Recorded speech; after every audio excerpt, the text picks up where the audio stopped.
different candidate forums taking place in the runoff.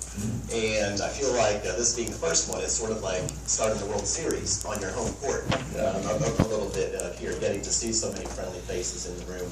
I'll dispense with a lot of my typical biography and introduction again, because many of you already know that I've spent 9 years in events just like this, working with so many of you, helping to bring more companies into Nashua, helping to increase the overall economic vibrancy of our city, and then of course helping to improve the overall quality of life for our city.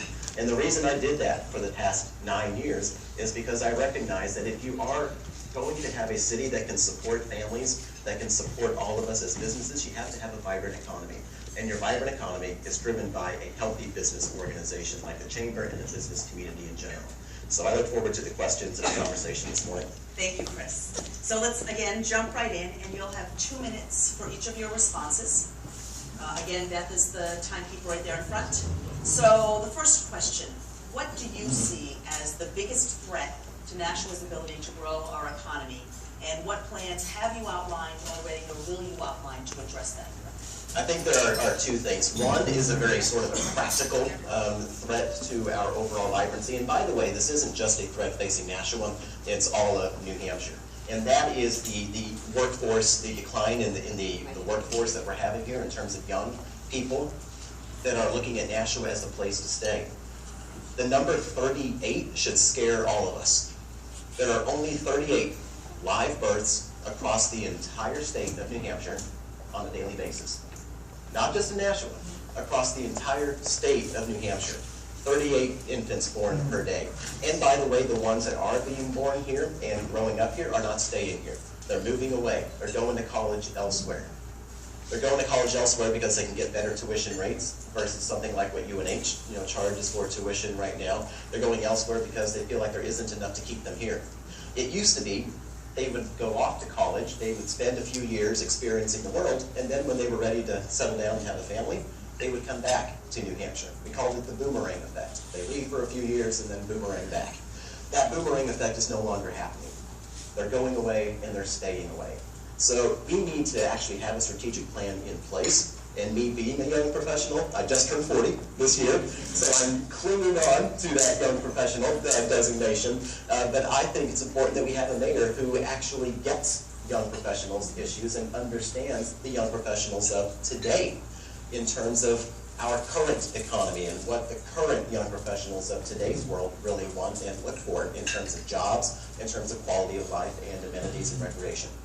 Number 2, a little more philosophical than that particular threat, is this sort of a small town mentality that Nashua has sort of suffered from for a while. For too long, we've tried to play it safe. We haven't been willing to take big ideas and take bold action on things. And other cities around us, like Manchester to the north and Lowell to the south of us, they've done that over the past 20 years. So I want to bring an attitude of we can think big, we can act boldly, and start to do things differently. Thanks, Chris. Thinking about the economy of Nashua as a whole, what are the most important business sectors for us to attract and retain here in Nashua, and what's your plan to do that? There are 3 sectors. I've often talked about the Nashua economy really being built on a 3-legged stool. The first leg of that economic stool is our manufacturing and our high-tech industries. And that would be no surprise to all of you in the room here. When you think about companies like BAE Systems, Dell, Oracle, Parallel Wireless, all the startups that are part of this high-tech ecosystem around the Nashua area, we have an incredible manufacturing and high-tech sector. Number 2, our healthcare sector. We have 2 fantastic hospitals, and we have Dartmouth-Hitchcock right here with their relatively new facilities built off of Exit 8 in the past few years. So when you look at the growing economies across the country, or the growing industries of our national economy, the healthcare sector, for obvious reasons, going back to that aging population I sort of referenced earlier, the healthcare sector, for obvious reasons, is one that is already a vibrant part of our economy and one that we need to continue to strategically help support and focus on. And then finally, our retail sector. Here in Nashua, given our geographic location right on the border between New Hampshire and Massachusetts, and the fact that we have no sales tax, we have an incredible, vibrant retail sector here with the Pheasant Lane Mall and the BW Highway area, and then of course up along Route 101A. In terms of what I want to focus on in growing those economies, I want to focus specifically in a strategic fashion in terms of providing city services and support on the high-tech and the manufacturing industry. Going back to that being the first and foremost industry that's driving us, I think we have an incredible opportunity with our mill yard to reposition and rebrand our mill yard as the tech yard of northern New England. We have close to 1 million square feet of space that is either empty or significantly underused. And it's been that way ever since the textile mills moved out back, 65, 70 years ago. So I want to focus specifically on that by bringing a business incubator and then filling those mill buildings, not only with tech companies, but also living accommodations to be able to supplement that. Thank you. Which is a great segue into the next question. So at a recent roundtable that the Chamber held with Congresswoman Amy Custer 2 weeks ago or so, affordable housing was raised as a critical issue, particularly for young professionals here in Nashua. Do you agree with that assessment that that's a major issue for young professionals? And if so, what have you outlined, or what would you do to address that issue? When I first came to Nashua and took over the CEO position, that was back in 2006. And for several years, I sat on a group known as the Nashua Workforce Housing Coalition. This group was comprised not just of me, but it was also comprised of developers in the community. It was comprised of folks from the United Way and from the city itself, and then finally the Nashua Regional Planning Center. So this is an issue that I've actually been very directly engaged in ever since I first moved into Nashua 10 years ago, helping to figure out what we can do to provide affordable housing. And by the way, it's not just for young professionals who need affordable housing options. There are a whole lot of other people across all different economic levels who are looking for the same thing. Here in our mill yard, going back to the mill yard for a second, when I talk about bringing new housing units in, specifically I'm talking about bringing more apartments in. Look at what the Cotton Mill apartments have done for our mill yard already. Just last summer, I helped cut the ribbon on that apartment building complex. That has 109 units in it.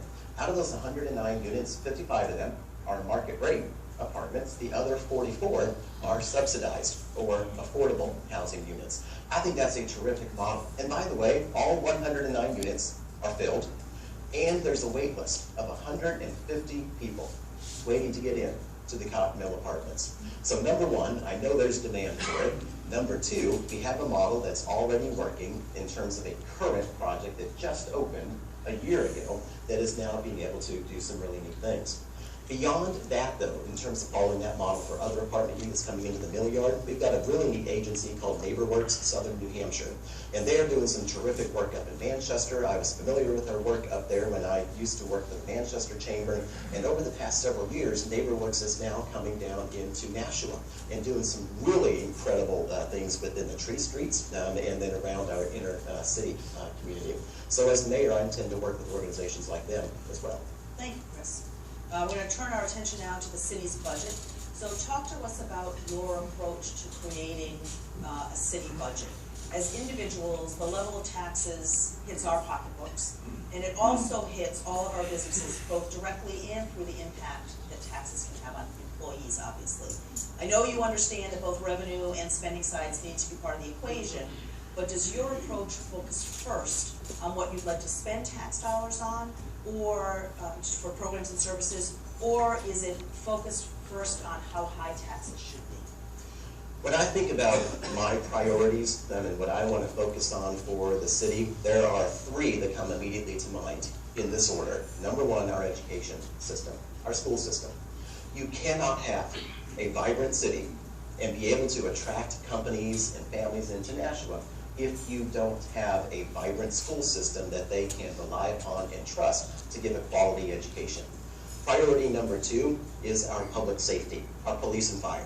Many of us have talked with each other about the heroin epidemic that we're facing, the increasing crime that we're concerned about in different neighborhoods of the city. So I want to focus on public safety. Priority number three would be our infrastructure, the sidewalks, the streets, the trash, making sure that we have good infrastructure to support. Those are my three priorities when I think about what the budget needs to be geared around. Now, the next question that I ask myself is, how do we actually fund those three priorities? When you're building a budget, when you're thinking about spending money on these priorities and addressing the concerns, you really have a couple of options in terms of providing enough tax revenue. Option number one, we can decide that we're going to increase the taxes and we're going to increase the fees that we all pay, whether it's water sewage fees or whether it's our registration vehicle fees, etc. That's option one. Option two is we can say rather than increasing taxes and fees, we can expand the tax base. So option one is you're increasing the tax rate for all of us in the room. Option two says rather than just having 100 of us in the room, let's have 200 of us in the room. You're bringing more taxpayers in. So that's going to be the strategy that I follow. Let's increase the tax base of the city by bringing more people into Nashua. Now, when I say more Nashua, I'm talking about primarily companies. The average company that owns property in Nashua pays 10 times the amount of tax revenue that the average homeowner pays. So it doesn't take you more than 5 seconds to realize we should really be focusing strategically on how to bring more businesses into Nashua. And that's what I'm going to do, because that allows us to have more property tax revenue that we can then spend on those 3 priorities. And touching on one of those priorities, the heroin and opiate issue here in Nashua, and really across the state, has gained growing attention in recent months. I don't think it's not a new problem, but it's gotten certainly much more awareness, including this morning's announcement of Mayor Lozo's upcoming summit on October 14th. Yep. What approach will you take to address this issue in the city? And you're right, this is something that I hear literally every day when I'm out knocking on doors. This is an issue that's not just impacting one neighborhood in our city. It's not an issue that's only impacting one particular socioeconomic class in our community. It is going up and down every level and across every ward of our city. There are 2 things that we need to focus on primarily. Number 1 is prevention. Let's get the drug deals out of the streets, out of our neighborhoods, out of Nashua altogether. I know that we're a small enough city that our police force know where the main traffic is happening. They know where the main centers of activity are located. If we have a mayor and a police chief who can work together, who get along with each other, and are able to share ideas and resources and take a proactive approach to getting the drugs out of our neighborhoods, we can say over the next couple of years that Nashua is no longer open for business. If you're a drug trafficker or a dealer or you're selling, go to Lowell, go to Lawrence, go up to Manchester, anywhere but Nashua. Now, they may sound crass, but I'm going to be the mayor of Nashua, not the mayor of Lowell or Lawrence. So let them deal with it. But here in Nashua, I want our drug dealers to know that we're close to business. Number 2, treatment. So once we start to tackle the prevention, let's work on the treatment. I think there's a stigma that surrounds addiction. And I'm guilty of this myself. You know, when I started, really thinking about this issue, I thought, oh, well, those who are addicted, shame on them. They found themselves in the situation, and they should figure out a way to take care of themselves. That's not the case. We need to remove the stigma around addiction and understand that no one woke up one morning and decided, I'm going to throw my life away. I'm going to see just how bad I can get before I start to get better. I don't know of one single person who ever woke up one morning and decided that was what they were going to do. I want to bring in programs that are already working in other communities that are removing the stigma and helping to get real treatment options on the table. Gloucester, Massachusetts has a really neat angel program that I'd like to bring here, and Laconia, New Hampshire has a really neat program as well. Details on those are on my website. I can't go into it given the time here this morning, but please go to my website and look at those 2 programs specifically. Thanks. There's growing support for a performing arts venue here in Nashua. Is this something you support, and what roles do you feel the city and the mayor should take in making that happen? Now, not only do I support this, I want to carry the ball on this and help make this happen. The arts and culture here in Nashua, I'm not just a fan of the arts for personal reasons. I understand that the arts and culture in a city means economic vibrancy. It means economic activity. So the more vibrant your community is in terms of arts and cultural amenities, the better off your community is in general in terms of attracting more economic attractions and shopping and dining and people who want to live and work. Going back to those young professionals, guess what they like to have? Arts and culture. They like to have nightlife. So I want to actually carry the ball on this and be able to bring an art center into Nashua. I know there are conversations happening because I've been part of those conversations. For the past 4 years, I served on the city's Arts Commission as one of its founding commissioners. I still serve on the New Hampshire State Arts Council up in Concord under Governor Hassett. Governor Lynch appointed me to that, and I've continued to serve for the last few years. So as mayor, I've got really good relationships up in Concord and within our community here to bring to bear that we can use to actually bring in an art center into our city. Specifically, where I want to put it is right on our waterfront. in our mill yard. If you're familiar with where Cotton Mill building is that I mentioned earlier, right next to that is a big grassy area, and on the other side is a white colonial house known as the Greeley House. If you're not familiar with that structure, if you stand on Main Street Bridge looking out west toward the highway, on the right side of the river is a white colonial building. It looks like an old Southern mansion. That's the Greeley House. Take that Greeley House there and that plot of land that's next to it. I think that is a tremendous opportunity right there to put an art center that would also have an outdoor component right on the riverbank, so that we can do what Lowell does with their summer concerts, that are right on the riverbank itself, and be able to do on the inside, have our local arts groups have great amenities, and be able to bring in shows from Boston that currently can't come up to New Hampshire because there aren't venues large enough to hold them. So that's what I want to work on, and not only do I support it, but I'm going to be a champion of that. Thank you, Chris. So one last question, and this is just a 1-minute answer, so I'm going to change the rules a tiny bit. This is the loop question that I asked Jim as well. What's the greatest strength Jim would bring as a mayor, should he be elected in November? I think any of us who live in Nashua know that Jim excels at constituent relations, communication, reaching out to people, asking, what are your issues? What are the problems that are on your mind? His email list is legendary here in the city, and the time and effort that he spends knocking on doors, I've seen it, personally for myself. So I understand that as a mayor, you need someone who is going to connect, to the people directly, who goes out of their way to ask what is on people's minds, and I think he does a very, very good job of that. Thank you, Chris. We're now going to open up the program for questions from the audience. As a reminder, please keep your questions brief and as questions rather than as statements. And please identify yourself and your business or your affiliation before posing your questions. And Chris, just as with a similar portion other than the last question, you'll have 2 minutes to respond to each one. And again, if there are no questions, I've got a load of questions I can ask that I didn't get a chance to work into the short time frame. So, who has Cecilia and Shanae are helping with that? Who has the first question for Chris? Looks like we have some over here.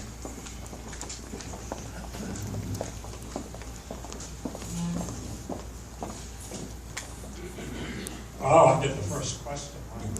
My name is Tony Martinez. I represent GM Roth Design and Remodeling and do the business development for that company.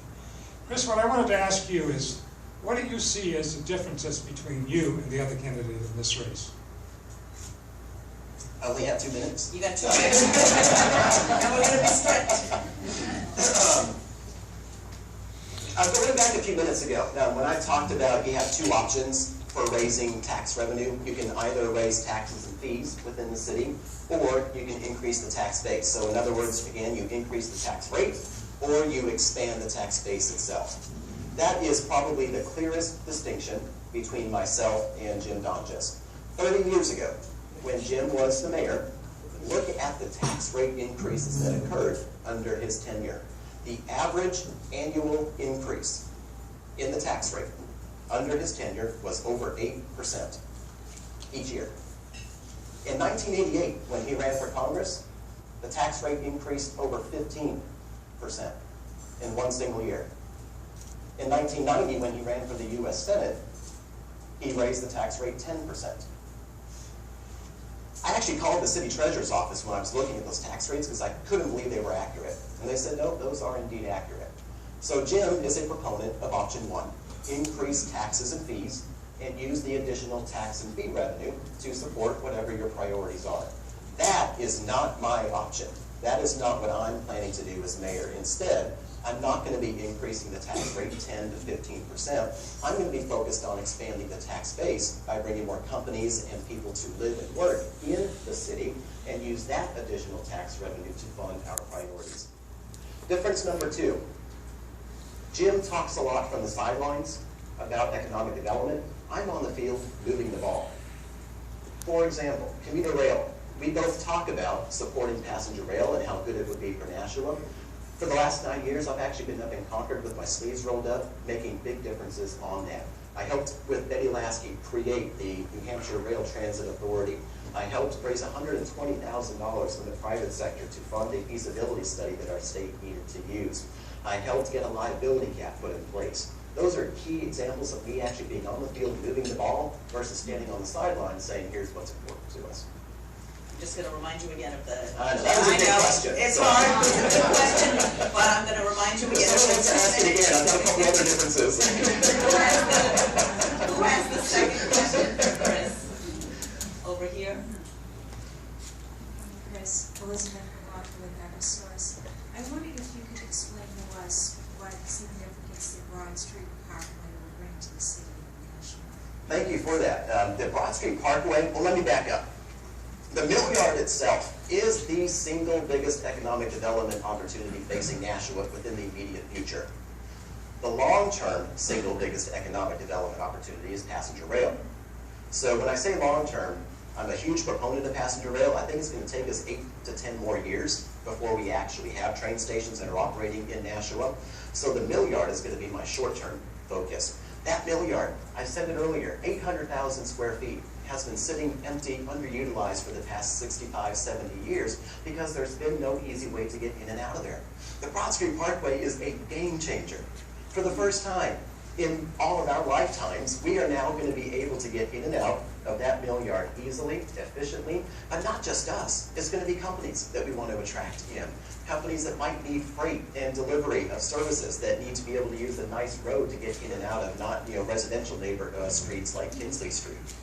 So that is a game changer for us, and I'm going to leverage that Broad Street Parkway in a way that's going to allow us to bring that business incubator in, be able to attract more housing units, and also bring in a higher education partner into our mill yard. Look at Manchester's mill yard and their downtown. They have the Mass College of Pharmacy, they've got Southern New Hampshire University mill yard campus, they've got the UNH Manchester campus, and then to the south of us, Lowell has the UMass Lowell campus. We can do the same thing by bringing a higher education partner into our mill yard. We couldn't do it without the Broad Street Parkway. And by the way, Jim Donchess spoke against and opposed the Broad Street Parkway. I was out there going back, being on the field, moving the ball. I was there with Mayor Loza when she first came into office, helping to organize a grassroots effort and a business community effort to support the final vote on the Broad Street Parkway.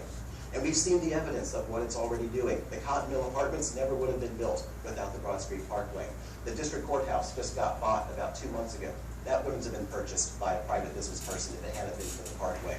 The Brady Sullivan Company purchased the Franklin Street property just several weeks ago. These are examples of the Broad Street Parkway already doing very positive things for us. And as mayor, I'm going to make sure we leverage that to continue doing those. Thank you, Chris. One more question?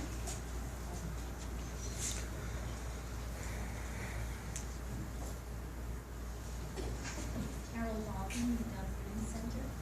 The Dove Learning Center is busting out of the scenes with new immigrants and refugees, desperate to learn English and integrate into our community.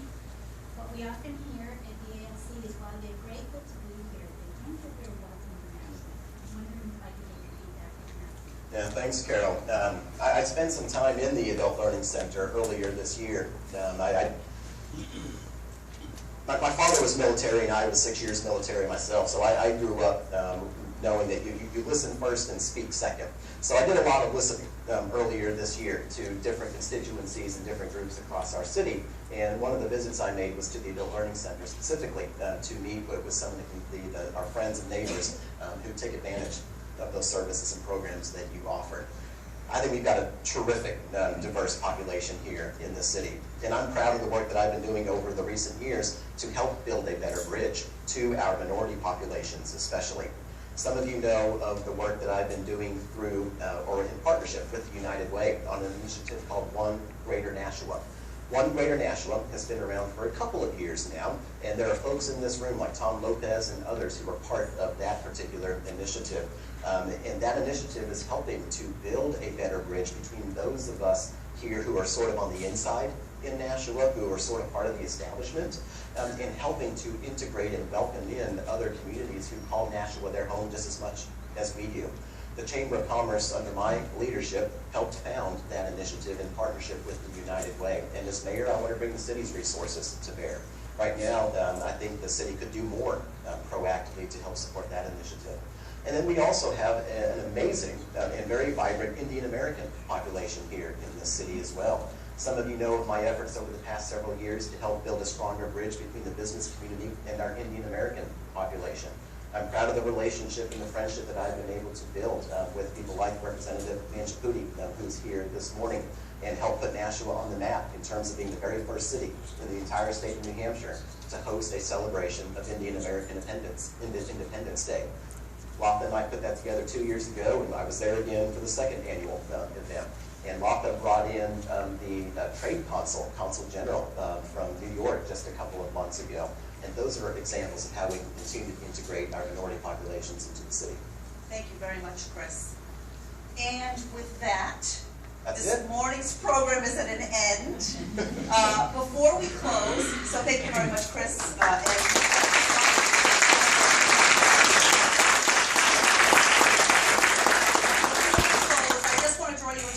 Upcoming chamber events. I would be lax as the president if I didn't do that. They're on the back of your program. But our Aldermanic Forum will do a forum for both the at-large and the ward aldermen next Tuesday evening, October